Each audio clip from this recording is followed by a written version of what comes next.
Yo, what's happening YouTube? With this video I decided to do something a little bit more in depth so you can get an idea of how I do some, but not all of my beats. This is another one of them jazzy beats. You know, I like the jazzy stuff because I am a formally trained musician and I play a lot of jazz, especially jazz saxophone. So therefore, a lot of my beats come out really musical, you know, on a real jazzy tip, but still have kind of that 9/5 hip hop vibe, which to say the least is my favorite. So with that being said, I'm going to show you what we got on the new beat and give you an idea how I went about making it. Alright, so basically with this one, I went into my sound library and found a little loop that I like, and here it is. Right here is a little clip.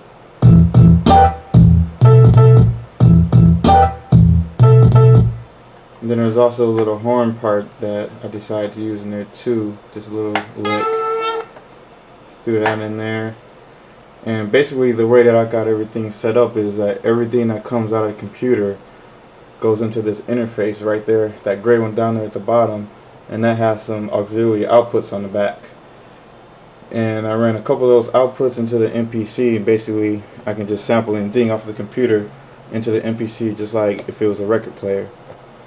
And so I started out with that, put that into the MPC like so.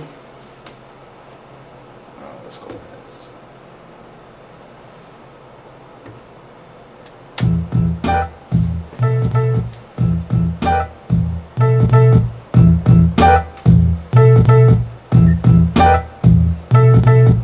Then from that point, I went ahead and added my drums. I'm not going to go back and remake the drums the way I did, but here's the drums that I made. This is not a drum break, although I do use some drum breaks sometimes. In this case I decided not to because I wanted to make something that went with the feel of the song. So here's the drums.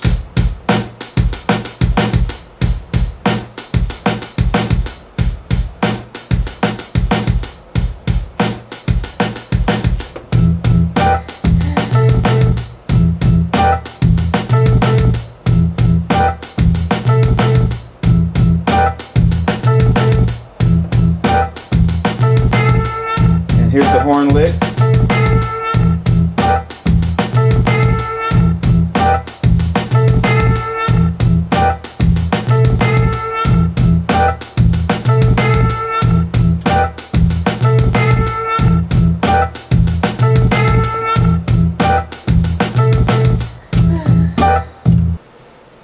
Alright, so for the next part of the beat, what I wanted to do is I wanted to put another piano layer up underneath there, just to fill it out a little bit.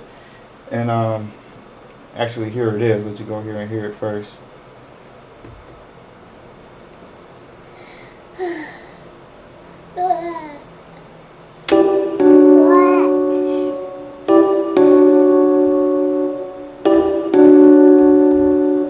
And here it is in the beat.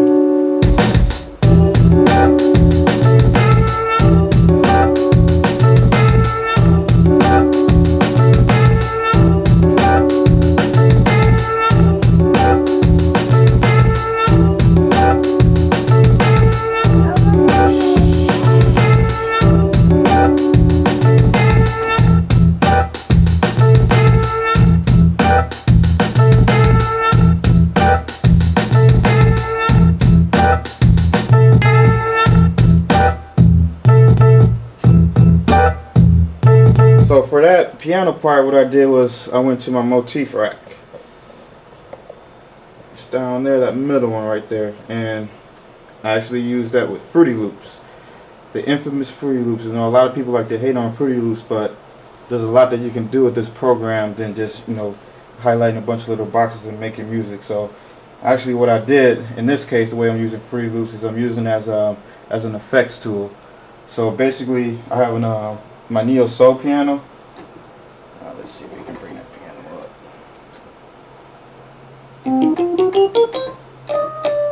As you can hear right now, it sounds pretty dry, but with this beat, because it's more of that classic hip hop style, I wanted to have a little bit of dirt, a little bit of grit on it. So what I did was I ran a patch from my interface, which is where my motif rack is going into, right into Fruity Loops. And then that way, what I was able to do is put a little bit of reverb on here.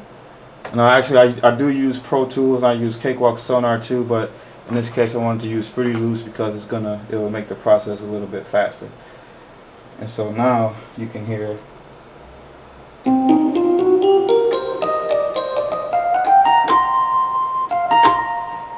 That reverb gives it a little bit of thickness, takes some of the dry signal out, makes it sound a lot more full, and makes it fit into the beat a lot better.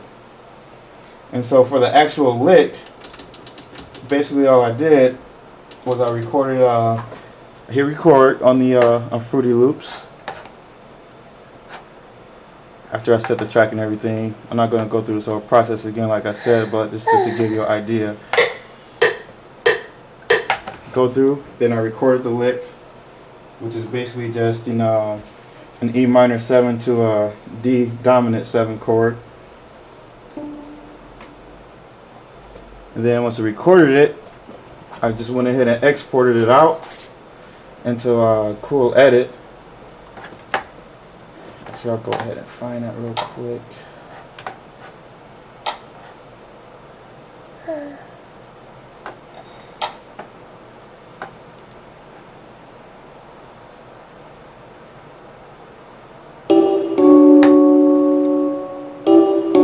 And that's the actual lick that I recorded into Fruity Loops from the motif rack.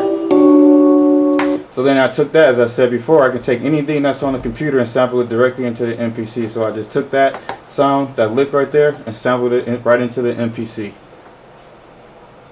And so for the last part of the beat, basically what I did just to give it a little bit more of that jazz flavor is went ahead and added one more chord. And basically all this is just a D major 7 chord.